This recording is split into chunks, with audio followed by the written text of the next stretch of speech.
Hello everybody, this is me Pinay Girl and welcome back to my YouTube channel. And today's video, may pasok pa ako sa work mga 10 a.m. and time check is already 9 a.m. here in USA. Pasok nga ako around 10 a.m. no. Before ako papasok, magchika-chikahan muna tayo saglit dito at tinatamad din talaga ako pumasok sa work dahil nga magbabas lang ako. Siyempre, hindi ako marunong mag-drive. How I wish na marunong ako mag-drive dahil napakadali lang talaga punta ng trabaho kapag marunong ka mag-drive at meron kang sasakyan. Dito, kapag wala kang sasakyan, kailangan mo talagang mag-bus. Today's video, may sasagutin po akong isang tanong na curious lang po ako sa kanyang tanong tungkol sa aking kapatid na si Maria Lasse, no? Ang sabi niya, Pinay Girl, may balak nga ba si Maria Lasse na puntahan ka dyan sa Amerika? But this is a really good question to me, no? Kung may balak nga ba si Maria Lasse na pupunta dito sa Amerika? Bago ko yan sagutin na tanong, magbigay muna ako ng aking kunting saloobin about me. Nalulungkot po talaga ako na marami akong nababasang mga negative comments na ginagamit ko daw yung sister ko, binabanggit ko daw yung pangalan niya palagi, at saka wala po daw akong sariling content, yung pagsasalita ko daw hindi nila maiintindihan. No? Ako guys, baguhan pa lang ako dito sa YouTube channel, kakaumpisa ko lang, kaya ganito ako magsalita, parang walang period, dire-diretso. Yung sister ko, almost 10 years na po siya sa pagiging vlogger, kaya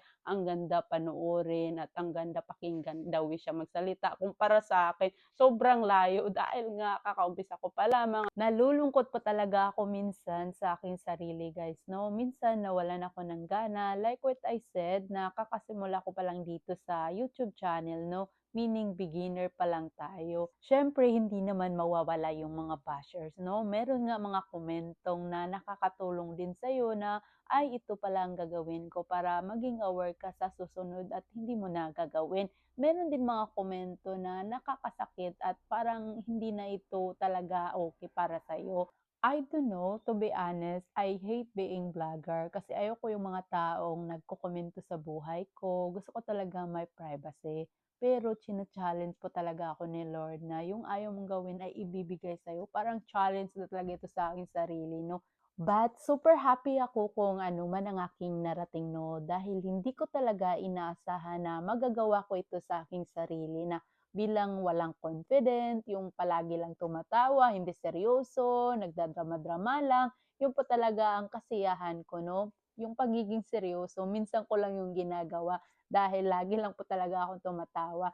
Kabaliktaran po talaga kami ng sister ko. Ako po talaga ay super funny, pero yung kapatid ko ay medyo seryoso po talaga siya kung makikita nyo sa kanyang mga vlog.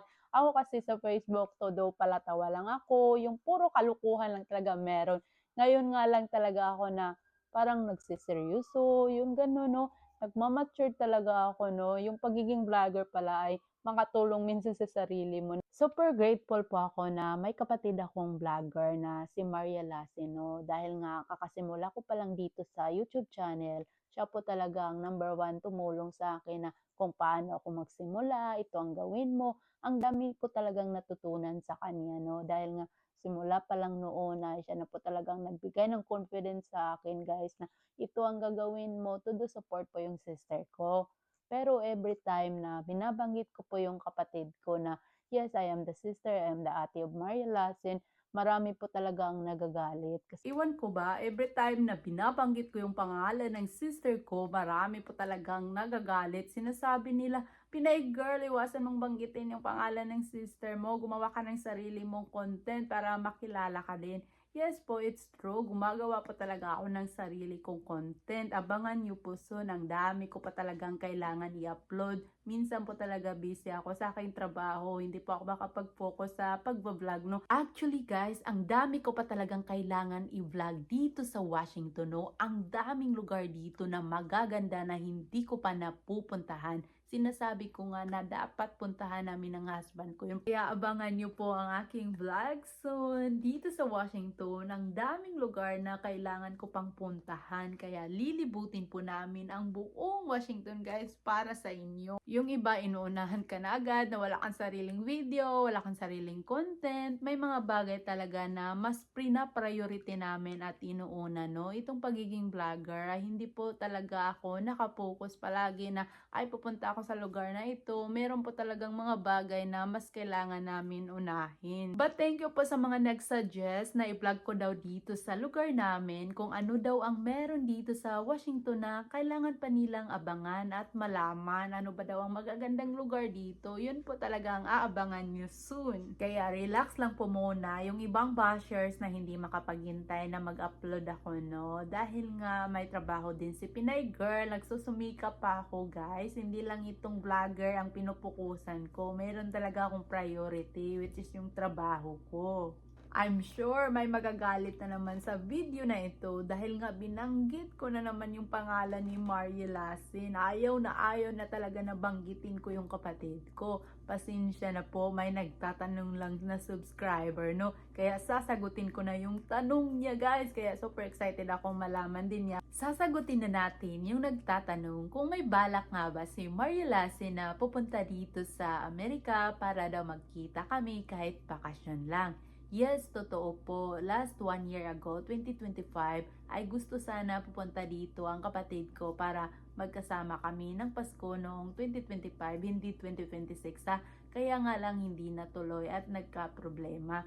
Hopefully po, next, hindi natin alam na baka magkasama kami dito at makapagbakasyon yung sister ko. Yun po talaga ang wini-wish ko. Super excited kaya ako kapag mangyari man yun na pupuntaan ako dito ni Mariel Lasin, which is my sister, no? Ang sarap sa pakiramdam kapag bibisitahin ka ng kapatid. Hopefully na mangyari yun. Iniisip ko din guys na kung hindi man mangyari na makapunta dito yung sister ko, kami na lang siguro ni Abby ang pupunta sa kanilang lugar sa Australia. Ang laki pa naman ng bahay ng sister ko. Tamang-tama, kasya kami doon. How I wish na magkatotoo po yon. Kung hindi man, siguro baka sa Pilipinas lang kami magtagpo. Bilang baguhan pa lang dito sa YouTube channel, ang hirap din pala mag-adjust, no? Hindi naman madali talaga pasukin ang pagiging vlogger, guys. Kahit kayo din kung mag-umpisa kayo, masasabi nyo talaga na ay ganito pala kapag nag-uumpisa pa lamang, hindi talaga lahat perfect agad. Kailangan mo din talaga matutunan muna ang lahat. Ang hirap din po talaga kapag magta-travel ka. Number 1 natin kailangan is financial, no? Yun po talaga ang pinaka-importante dahil lahat ng galaw natin ay pera talaga.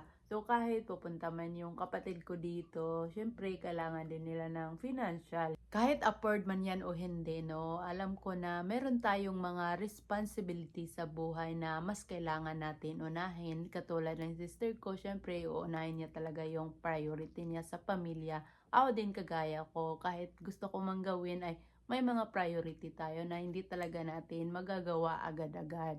Nalulungkot din po talaga ako minsan, masaya kapag meron ka palang kapatid na vlogger, lalo na kilalang kilala na dito sa social media. Syempre, super proud ka talaga. Ikaw na baguhan ka pa lang at hindi ka sanay sa mga ganito, no? Ang dami nilang sinasabi, uy, nakilala ka lang dahil kapatid ko si Mariel Lasin. Pero iba ang kanilang pag-intindi, no? Dawi kong sinasabi na, uy, sister pala ako ni Mariel Lasin, no? Dahil nga proud na proud ka na meron kang kapatid na vlogger. Pero yung iba, ang laki ng problema. Parang nagagalit sila.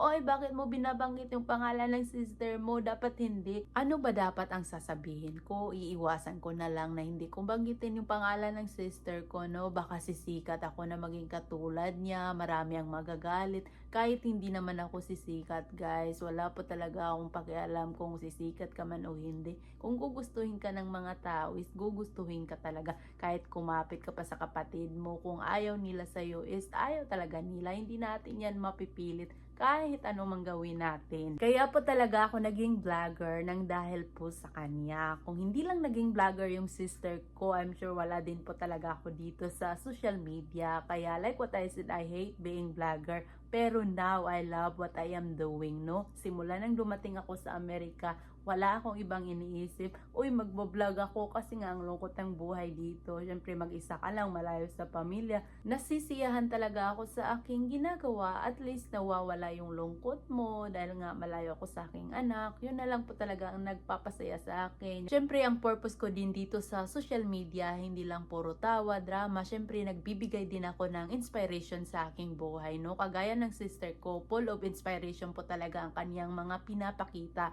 Yun sa akin po ay reality din ng buhay ko dito sa USA na hindi po talaga madali ang buhay ko dito.